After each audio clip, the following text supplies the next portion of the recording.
Assalamualaikum warahmatullahi wabarakatuh. Kami dari kelompok 1 akan mempresentasikan mengenai kecurangan pelanggan. Sebelumnya, perkenalkan dulu, saya Sinja Farida Anggreni Dwi Wirawan, dan ada teman saya, Rifkiansyah Arya Satya, yang ketiga ada Rizka Maulida Ayuning Tias, yang keempat ada Reza Okta Dwi Yulianti, yang kelima ada Nurul Wahidah, yang keenam ada Cici Novita. Kami akan membahas mengenai yang pertama ada kecurangan pelanggan dan dampaknya, yang kedua ada pencurian identitas, yang ketiga ada jenis penipuan pelanggan dan investasi lain. Kecurangan pelanggan. Dengan kemajuan teknologi, kecurangan pelanggan semakin menunjukkan peningkatan. Kecurangan pelanggan ada sejumlah kecurangan yang berfokus pada individu tertentu sebagai korban. Dalam penjelasan ini akan dibahas kecurangan yang dilakukan oleh pegawai, kecurangan yang dilakukan oleh manajemen, kecurangan yang dilakukan oleh pemasok, dan kecurangan yang dilakukan oleh pelanggan. Survei yang dilakukan terhadap lebih dari 3.800 pelanggan yang dipilih secara acak menunjukkan bahwa pelanggan yang lebih muda tidak menempuh pendidikan tinggi dan yang memiliki hutang besar lebih mungkin menjadi korban kecurangan. Apakah penting untuk memahami karakteristik pelaku kecurangan? Sangat penting, karena mereka tampak sangat mirip dengan kebanyakan orang yang dicari organisasi untuk dipekerjakan sebagai pegawai.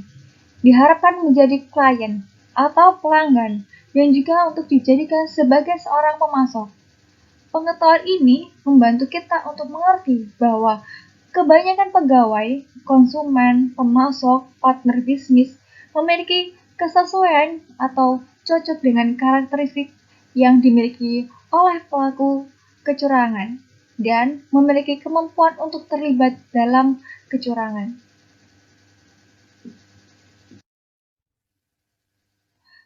Peringkat 10 besar kecurangan yang diidentifikasi dalam laporan antara lain: pertama, kecurangan produk penurunan berat badan, 4,8 juta korban. Yang kedua, penipuan undian dari pihak asing, 3,2 juta korban.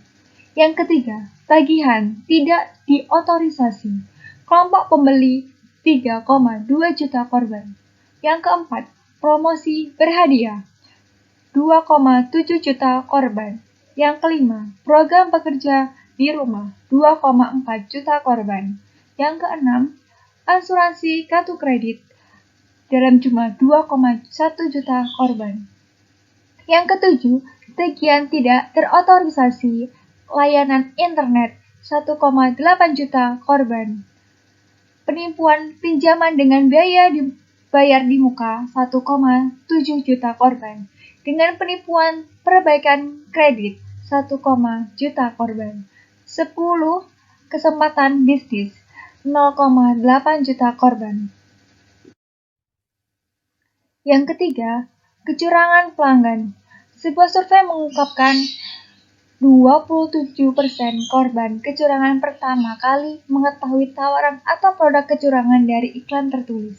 Misal, koran, majalah, surat langsung, katalog, poster, atau selebaran. 22% kecurangan tersebut dipromosikan dengan menggunakan internet atau surel. Iklan televisi dan radio berkontribusi sebesar 21% atas tawaran kecurangan, sedangkan telemarketing terkait kecurangan berkontribusi 9%. Untuk sebagai kita yang mengingatkan, kecurangan pelanggan mempresentasikan kecurangan yang menjadikan pelanggan sebagai korbannya. Teknologi telah membuat kecurangan pelanggan jauh lebih sering daripada sebelumnya. Segera laporkan kecurangan pelanggan jika Anda menjadi korbannya. Pencurian identitas akan dilanjutkan oleh teman saya, Rifkiansyah. Baik, selanjutnya saya akan membahas tentang bagaimana pencurian identitas dapat terjadi. Pencurian identitas dapat terjadi ketika pelaku pencurian identitas mengikuti pola umum setelah mereka mencuri identitas korban. Untuk membantu memahami proses ini, di bawah ini akan saya sajikan siklus pencurian identitas yang ditunjukkan pada gambar di bawah ini. Tahap pertama adalah penemuan. Pertama, pencuri identitas memperoleh informasi tentang identitas korban yang akan dicuri. Yang kemudian pelaku melakukan verifikasi atas informasi yang telah didapatkan. Kemudian tahap kedua adalah tindakan. Pelaku mengumpulkan seluruh dokumentasi yang telah dikumpulkan dan selanjutnya menyusun tindakan apa yang akan dilakukan selanjutnya. Kemudian tahap ketiga ada percobaan. Pelaku telah membagi tindakan-tindakan menjadi 3 tahap. Ada tindakan tingkat pertama, tindakan tingkat kedua, dan tindakan tingkat ketiga. Untuk penjelasan lebih lanjut akan saya jelaskan lagi setelah ini. Saya akan mulai menjelaskan dari tahap pertama, yaitu penemuan. Pada tahap penemuan ini, pelaku mengumpulkan informasi dan verifikasi informasi. Selama tahap pemerolehan informasi, pelaku melakukan segala cara untuk mendapatkan informasi mengenai korban. Contoh teknik penemuan termasuk teknik pengumpulan informasi seperti mencari data di antara tumpukan sampah, mencari rumah atau komputer seseorang, mencuri surat, phishing, membobol mobil atau rumah, memindai informasi kartu kredit, atau menggunakan cara lain yang mungkin dilakukan oleh pelaku dalam mengumpulkan informasi mengenai korban. Selama tahap verifikasi informasi, pelaku menggunakan berbagai cara untuk melakukan verifikasi informasi yang telah dikumpulkan. Contohnya terdiri dari penipuan yang menggunakan nomor telepon, yaitu pelaku menghubungi korban dan bertindak sebagai perwakilan dari operasional bisnis untuk melakukan verifikasi informasi yang dikumpulkan. Hal ini dikenal sebagai pre-texting, dan kemudian pelaku akan meneruskan pencarian. Tahap selanjutnya adalah tahap kedua, yaitu tindakan. Tahap ini terdiri dari 2 aktivitas, yaitu mengumpulkan seluruh dokumentasi dan menyusun tindakan untuk menutupi atau menyembunyikan kecurangan. Mengumpulkan seluruh dokumentasi adalah proses yang dilakukan pelaku untuk mendapatkan alat yang dibutuhkan untuk melakukan kecurangan terhadap korban. Contoh, dengan menggunakan informasi yang telah didapatkan, pelaku mungkin memakai kartu kredit fiktif, cek fiktif, atau SIM atas nama korban. Tindakan untuk menutupi atau menyembunyikan kecurangan terdiri atas beberapa langkah yang diambil untuk menyembunyikan atau menutupi jejak kecurangan yang tertinggal dalam proses pencurian identitas. Contohnya, dalam tahap ini pelaku mungkin mengubah alamat tempat tinggal atau alamat surat elektronik korban, sehingga laporan kartu kredit dikirim oleh institusi keuangan kepada pelaku dan bukan kepada korban. Yang terakhir, tahap ketiga adalah percobaan.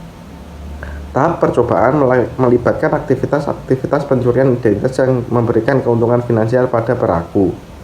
Seperti yang saya jelaskan di awal tadi, ada 3 tindakan dari tahap percobaan ini yang didasarkan pada tingkat resiko. Tindakan tingkat pertama adalah kecurangan pertama yang dilakukan sebagian besar untuk menguji keefektifan skema kecurangan dan pencurian informasi. Kemudian tindakan tingkat kedua adalah tindakan-tindakan yang diambil oleh pelaku setelah uji coba awal berhasil.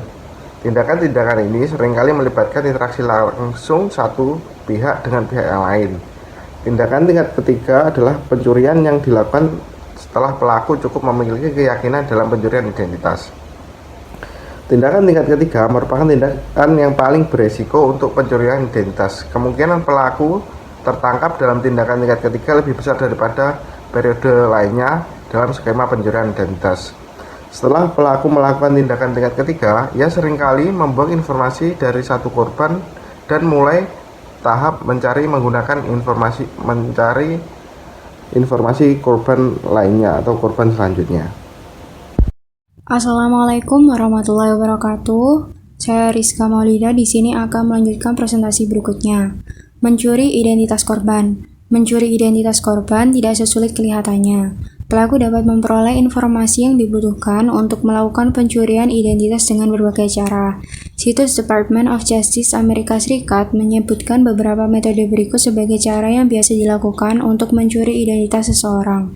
Yang pertama, pelaku memperoleh informasi pribadi dengan berlagak sebagai pegawai pemerintah atau perwakilan organisasi yang sah yang berhubungan dengan bisnis korban. Kedua, pelaku melihat atau mendengar Anda memasukkan nomor kartu kredit yang dikenal dengan shoulder surfing. Ketiga, pelaku memeriksa folder spam atau trash komputer, aktivitas yang sering disebut dumpster diving. Setelah tempat sampah ada di jalan, tempat sampah tersebut dianggap sebagai properti publik dan siapapun dapat menggeledahnya. Keempat, pelaku melakukan skim informasi kartu kredit ketika mereka membayar tagihan mereka. Skimming adalah metode berteknologi tinggi yang memungkinkan pencuri memperoleh informasi pribadi atau informasi akun dari kartu kredit, SIM, atau bahkan paspor. Beberapa jenis teknik pengumpulan informasi yang biasanya digunakan oleh pelaku kecurangan identitas antara lain yang pertama, pelaku mengumpulkan informasi dari kegiatan bisnis. Dua, pelaku mencuri dompet atau tas tangan untuk mendapatkan informasi atau identifikasi rahasia. Ketiga, pelaku menyelinap ke rumah korban dan mencuri. Keempat, pelaku mencuri surat yang biasa berisi informasi bank, cek, informasi kartu kredit, informasi pajak, atau kartu kredit yang belum disetujui. Kelima, pelaku menggunakan internet untuk mencuri informasi penting. Mereka melakukan ini lewat phishing, penipuan berteknologi tinggi yang menggunakan pesan spam atau pop-up message untuk menipu pelanggan supaya memberitahu nomor kartu kredit, informasi akun bank, nomor jaminan sosial, kata sandi, dan lain-lain. Keenam, pelaku mengisi formulir perubahan alamat pada kantor pos lokal dan membuat surat korban terkirim ke PO Box sesuai keinginan pelaku. Dan yang terakhir, pelaku kecurangan melakukan shoulder surfing. Meminimalkan risiko. Ada banyak cara untuk meminimalkan kerentanan terhadap pencurian identitas. Beberapa cara yang paling efektif diantaranya adalah A. Melindungi surat Anda dari pencurian. Ketika jauh dari rumah, biarkanlah portal servis Amerika Serikat menyimpan surat pribadi Anda. Cara ini sepertinya merupakan cara yang diterapkan di Amerika. Pelanggan dapat melakukannya dengan menghubungi 1-800-275-8777. Tindakan penting lainnya adalah memasukkan surat yang akan dikirim pada kotak pengumpulan surat kantor pos atau pada kantor pos lokal daripada memasukkan ke dalam kotak surat yang tidak aman di luar rumah Anda. B. Menyingkirkan kartu kredit yang belum disetujui. C. Cek informasi kredit pribadi Anda atau laporan kredit paling sedikit setahun sekali. D. Melindungi kartu dan nomor identitas jaminan sosial. Nomor jaminan sosial individu merupakan informasi yang penting bagi semua pelaku kecurangan. Dengan mengetahui nomor jaminan sosial seseorang, pelaku dapat membuka semua jenis akun baru atas nama korban. E. Menjaga semua informasi pribadi. Menjaga informasi pribadi sangatlah penting bagi setiap orang. Melindungi kotak sampah dari pencurian. Pelanggan perlu menyobek nota, informasi asuransi, aplikasi kredit, tagihan dokter, cek dan laporan bank, kartu kredit lama, dan tawaran kredit yang mereka terima melalui surat serta sumber informasi pribadi lainnya. F. Lindungi dompet dan barang berharga lainnya. Pelanggan sebaiknya membawa dompet mereka dalam saku depan dan tidak pernah meninggalkannya dalam mobil atau tempat lain yang dapat dicuri. H. Melindungi kata sandi. Individu sebaiknya menggunakan kata sandi pada kartu kredit, bank, dan akun telepon yang tidak mudah ditemukan atau tersedia. Pelanggan sebaiknya tidak menggunakan kata sandi yang sama untuk semuanya dan sebaiknya mengubah kata sandi mereka secara berkala. I. Melindungi rumah. Semua pintu harus dikunci, lebih baik menggunakan deadbolt atau dengan mengunci 2 kali, dan semua jendela juga harus dikunci. Akan lebih bagus lagi apabila Anda memiliki sistem alarm. J. Melindungi komputer. Jika pelanggan perlu mengirim informasi melalui internet, sebaiknya dapat dienkripsi dan situs tersebut sebaiknya dicek untuk memverifikasi bahwa situs tersebut asli. Yang terakhir, mengambil keuntungan dari Gramm-Leach Billette. Cara ini sepertinya juga cara yang diterapkan di Amerika. Informasi pribadi milik semua orang di Amerika yang memiliki akun dengan lembaga kredit, lembaga simpan pinjam, bank, dan lembaga lainnya. Saya akan melanjutkan presentasi dari teman saya Tentang penuntutan pencurian identitas. Ketika seseorang melakukan pencurian identitas, maka dapat dituntut secara pidana atau secara perdata. Supaya tuntutan pidana atau perdata berhasil, perlu ditunjukkan bahwa pelaku memang dengan sengaja melakukan kecurangan terhadap korban. Ini dapat dilakukan dengan mengumpulkan bukti yang sesuai. Bukti pendukung yang sesuai antara lain yang mendasari dan semua informasi yang tersedia dan menguatkan. Dalam sebagian besar pencurian identitas, bukti yang memadai diperoleh, serta bukti bahwa kartu kredit atau pinjaman mobil atau tiket dalam jumlah besar lainnya dibeli dengan identitas palsu, relatif lebih mudah untuk dibuktikan. Setelah pencurian terjadi, penting wajib melapor kepada pihak terkait bagi korban-korban pencurian identitas. Cara melapor pencurian identitas, yang pertama wajib melapor ke pihak terkait, hubungi call center resmi. Yang kedua, melapor ke pihak perusahaan dompet digital atau e-commerce terkait. Yang ketiga, melapor ke pihak berwajib atau kepolisian. Yang keempat, melapor ke Bank Indonesia atau Otoritas Jasa Keuangan atau OJK. Cara lapor dan menyampaikan pengaduan konsumen ke Bank Indonesia. Yang pertama, menghubungi call center resmi Bank Indonesia, call and interaction atau bicara telepon 131. Yang kedua, kirim surat elektronik atau email ke bicara@bi.go.id. Yang ketiga, datang langsung ke visitor center Gedung B lantai dasar. Yang keempat, mengisi formulir pengaduan konsumen secara online di website Bank Indonesia. Yang kelima, kirim surat tertulis yang ditujukan kepada Kantor Perwakilan Bank Indonesia atau KPWBI yang terdekat dengan domisili konsumen. Untuk konsumen di wilayah Jakarta, Bogor, Depok, dan Bekasi dapat menyampaikan kepada Kantor Perwakilan Bank Indonesia DKI Jakarta, Divisi Perlindungan Konsumen Sistem Pembayaran, KPW DKI Learning Center di Jalan Prajurit KKU Yusman dan Harun nomor 42, RT 1 RW 5, Senen, Jakarta Pusat 10410. Cara lapor dan menyampaikan pengaduan konsumen ke OJK. Yang pertama, menghubungi call center resmi OJK di 157 pada hari Senin sampai Jumat pukul jam 8 pagi sampai jam 5 sore. Yang kedua, mengirimkan pesan melalui nomor WhatsApp resmi OJK di 0813-571-7157. Yang ketiga, kirim surat pengaduan melalui email ke konsumen@ojk.go.id. Yang keempat, mengisi formulir pengaduan elektronik di http://kontak157.ojk.go.id app publik portal pengaduan. Yang kelima, kirim surat tertulis yang ditujukan kepada anggota Dewan Komisioner OJK Bidang Edukasi dan Pelindungan Konsumen, Direktorat Layanan Konsumen, Menara Radius Prawiro, lantai 2, Kompleks Perkantoran Bank Indonesia, di Jalan Muhammad Haji Tamrin nomor 2, Jakarta Pusat 10530. Ketahui juga syarat penyampaian pengaduan ke OJK. Yang pertama, melampirkan bukti telah menyampaikan pengaduan kepada lembaga jasa keuangan terkait beserta jawabannya. Yang kedua, menyertakan identitas diri atau surat kuasa bisa diwakili bila diwakili. Yang ketiga, menceritakan kronologis pengaduan. Yang keempat, menyertakan dokumen pendukung. Yang kelima, apabila data atau dokumen tidak dipenuhi dalam waktu paling lambat 20 hari jam kerja sejak tanggal pemberitahuan, maka pengaduan dianggap dibatalkan. Presentasi selanjutnya akan dipresentasikan oleh teman saya. Yang selanjutnya adalah jenis penipuan pelanggan dan investasi lainnya. Yang pertama, penipuan asing dengan fee dibayar di muka. A. Tawaran uang Nigeria. Bentuk penipuan asing dengan fee dibayar di muka yang dilakukan oleh orang-orang dari Nigeria atau negara lain, biasanya negara miskin, dengan cara menghubungi korban lewat surel, fax, atau telepon, dan menawarkan jutaan dolar uang kepada korban. Untuk mentransfer uang ini kepada korban, perlu memberikan nama dan nomor akun bank, termasuk nomor root dan sebagainya sehingga uang itu dapat ditransfer. Pelaku kemudian menggunakan informasi ini untuk mengosongkan akun korban dan melakukan kecurangan lainnya. Yang kedua, penipuan asing dengan fee dibayar di muka lainnya. Penipuan clearinghouse terjadi ketika korban menerima surat yang dengan salah menyatakan bahwa penulis adalah perwakilan dari bank asing.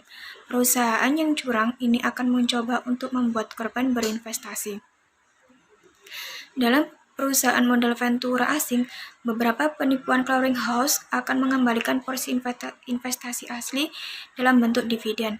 Namun, transfer tersebut dibuat hanya untuk memberi kepercayaan kepada korban dan penipuan tersebut, sehingga korban akan menginvestasikan uang lebih banyak lagi, pada akhirnya uang yang ditransfer hilang.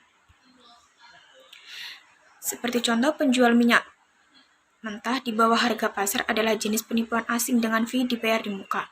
Dalam penipuan ini, korban menerima tawaran untuk membeli minyak mentah yang harganya di bawah harga pasar. Supaya bisa mendapatkan harga pasar, korban perlu membayar fee registrasi dan lisensi khusus. Setelah korban membayar fee tersebut, penjual akan menghilang. Yang kedua, skema bekerja di rumah. Yang pertama ada multi-level marketing. Sebagian besar program MLM, perwakilan perusahaan bertindak sebagai penjual produk nyata, seperti krim wajah, peralatan kesehatan, suplemen makanan, dan lain-lain. Orang-orang ini merupakan distributor independen dari bisnis yang sah. Untuk meningkatkan proses distribusi, perwakilan organisasi ini merekrut teman, anggota keluarga, dan orang lain untuk bergabung dengan mereka dalam menjual produk. Salah satu skema bekerja di rumah yang paling umum adalah kecurangan manipulasi dari organisasi MLM yang sah. Saat ada banyak MLM yang curang, salah satu jenis organisasi MLM yang curang disebut juga skema piramida atau Ponzi. Di sini ada struktur skema piramida. Yang pertama ada investor awal. Kemudian merekrut generasi pertama investasi yang dilakukan oleh orang-orang ini digunakan untuk membayar dividen bagi investor awal. Kemudian merekrut generasi kedua. Investasi yang dilakukan oleh orang-orang ini digunakan untuk membayar dividen bagi investor di rekrutmen generasi pertama. Pada akhirnya, yang terakhir, skema ini menjadi terekspor luas atau pasar menjadi menjemukan, menyisakan generasi terakhir tanpa adanya tingkat keuntungan atas investasi awal mereka. Orang-orang ini biasanya kehilangan semua uang yang sudah mereka investasi. Yang kedua ada skema multi-level marketing internasional. Beberapa negara telah melarang semua jenis organisasi piramida dan MLM tanpa melihat apakah perusahaan memiliki produk yang valid atau tidak. Ada beberapa cara bagi pelaku kecurangan untuk menipu korban dengan jumlah uang yang kecil. Yang pertama, ada penipuan surat berantai, yaitu orang-orang yang mengirimkan surat di awal yang secara konstan mengubah nama, alamat, kotak pos mereka. Semua program surat berantai semacam ini ilegal dan merupakan penipuan. Yang kedua, ada pengembalian pos, yaitu penipuan yang terjadi ketika pelanggan merespon iklan yang menjanjikan pendapatan hanya dari sebuah pengembalian amplop. Jenis skema ini terdiri dari beberapa variasi. Semuanya mensyaratkan pelanggan untuk menghabiskan uang dalam iklan dan materi yang digunakan. Yang ketiga ada pengujian produk, yaitu kecurangan yang biasanya dimulai ketika pelanggan menerima brosur produk yang berbeda. Brosur ini biasanya meminta pelanggan mengkaji produk dan mengirim komentar kepada pemasok untuk dikaji. Yang keempat, ada peningkatan keahlian, yaitu penipuan yang terjadi ketika pelaku menjanjikan bayaran tinggi untuk proyek berbeda. Assalamualaikum warahmatullahi wabarakatuh. Saya akan melanjutkan presentasi yang sebelumnya dijelaskan oleh teman saya. Penipuan misteri shopping palsu. Pelaku memanfaatkan banyak pelanggan yang disebut penipuan misteri shopping palsu. Selama penipuan, pelaku menyajikan korban pekerjaan dengan tanggung jawab berkeliling toko, menikmati sejumlah koleksi yang dipajang, berbelanja barang dagangan, dan kemudian mengisi laporan yang mereka dapatkan. Walaupun beberapa iklan misteri sopir itu sah, sebagian besar tidak. Untuk fee atau beban aplikasi ini, pelanggan dijanjikan daftar tempat-tempat dan perusahaan yang mungkin mempekerjakan misteri shopper. Namun, daftar ini merupakan kumpulan alamat dan informasi kontak supermarket. Penipuan lain mensyaratkan pelanggan untuk membeli barang dari situs tertentu. Setelah evaluasi, pemberi kerja selalu mencari alasan untuk tidak mengeluarkan pengembalian dana. Dengan menawarkan jadwal yang fleksibel, kompensasi yang besar, dan kesempatan untuk makan di restoran terbaik. Pelaku mengiming-iming hampir semua korban. Biasanya misteri shopping dilakukan oleh manajer barang yang mengenal pemasok, harga, produk, dan perdagangan lain dalam industri tersebut. Oleh karena itu, kapanpun dan siapapun yang menerima penawaran semacam ini, mereka bisa meyakini bahwa ini merupakan salah satu penipuan. Kecurangan telemarketing. Selama 2 dekade terakhir, telepon menjadi alat utama yang digunakan untuk melakukan kecurangan terhadap korban yang lugu. Kesempatan untuk bicara secara langsung membuat kecurangan telemarketing menjadi lebih efektif dibandingkan pendekatan internet atau surat menyurat. Lebih lanjut, kurangnya kontrak langsung memberikan skema dan kesempatan tambahan kepada pelaku untuk melakukan kecurangan. Pelaku dapat menghubungi korban kapanpun dan dimanapun yang memungkinkan untuk berfokus terhadap lebih banyak korban lagi. Penipuan dengan sasaran orang tua. Seperti halnya semula kecurangan pelanggan, orang-orang yang menjadi target biasanya adalah orang-orang yang tidak berpendidikan dan telah berusia cukup tua. Namun, orang tua lebih sering menjadi korban pada kecurangan telemarketing dibandingkan hampir semua jenis kecurangan lainnya, karena orang tua merupakan orang yang rentan dan jarang melaporkan kecurangan. Oleh karena itu, solusi yang baik adalah mendidik orang tua, nenek atau kakek, dan orang lain yang mungkin menjadi korban kecurangan telemarketing. Ingatlah, karena pelaku butuh partisipasi sukarela dari korban. Memungkinkan korban akan menghindari pelaku dengan mengatakan tidak atau menutup telepon. Perlindungan dari kecurangan telemarketing. Memberikan informasi kredit atau akun bank melalui telepon ketika melakukan pembelian sangat berisiko. Pelanggan sebaliknya hanya memberikan informasi ketika mereka benar-benar membeli sesuatu dan memulai transaksi. Telemarketer yang tidak mau menerima jawaban tidak sebaliknya perlu diwaspadai karena sesuatu yang tidak benar mungkin terjadi. Bahasa seperti penawar khusus ini hanya berlaku sampai hari ini atau hanya ada beberapa produk yang tersisa, segera beli sekarang. Jika merupakan indikasi dari transaksi yang mengandung kecurangan. Pada dekade terakhir, pelaku sudah biasa menipu orang-orang yang telah menjadi korban kecurangan, membantu mereka bahwa dibutuhkan biaya yang dibayar di awal untuk mengembalikan uang mereka yang hilang. Ini hanya cara lain bagi pelaku untuk mendapatkan lebih banyak uang dari korban yang lugu. Menghindari panggilan penjualan. Untuk meminimalkan risiko pelanggan akan kecurangan telemarketing, mereka dapat mencegah untuk dijadikan daftar objek pemasaran atau panggilan dengan mendaftar layanan nasional. Jangan menelepon. Beberapa agen seperti organisasi nirlaba, organisasi amal, organisasi polisi, dan lembaga survei masih diizinkan untuk menghubungi pelanggan. Namun, jika organisasi-organisasi ini menggunakan organisasi profesional untuk mengumpulkan dana, mereka harus menghormati permintaan untuk tidak menghubungi. Penipuan investasi. Penipuan investasi adalah kecurangan yang terkait dengan saham, obligasi, komoditas bersifat terbatas, real estate, atau jenis investasi lainnya. Dalam kecurangan investasi, pelaku biasanya membuat janji palsu atau adanya fakta yang salah saji untuk mempengaruhi orang-orang supaya melakukan investasi. Perbedaan antara penipuan investasi dengan penipuan yang dilakukan di luar organisasi adalah bahwa skema investasi ini hanya memiliki satu investor. Kecurangan investasi seperti skema Ponzi bisa sangat merugikan bagi orang-orang dan sistem perekonomian yang terlibat di dalam skema. Ada banyak tanda dan indikator kecurangan yang menunjukkan potensi kecurangan investasi. Siapapun yang berencana menginvestasikan uang atau aset lainnya dalam satu organisasi, baik itu nyata maupun fiktif, sebaiknya memperhatikan indikator berikut yang berhubungan dengan beberapa penipuan investasi. Demikian presentasi dari kelompok kami. Apabila ada teman-teman yang ingin bertanya bisa langsung disampaikan di forum diskusi. Terima kasih. Diakhiri, wassalamualaikum warahmatullahi wabarakatuh.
Begitu banyak yang ibu beri, terlalu sedikit kesempatan untuk membalasnya.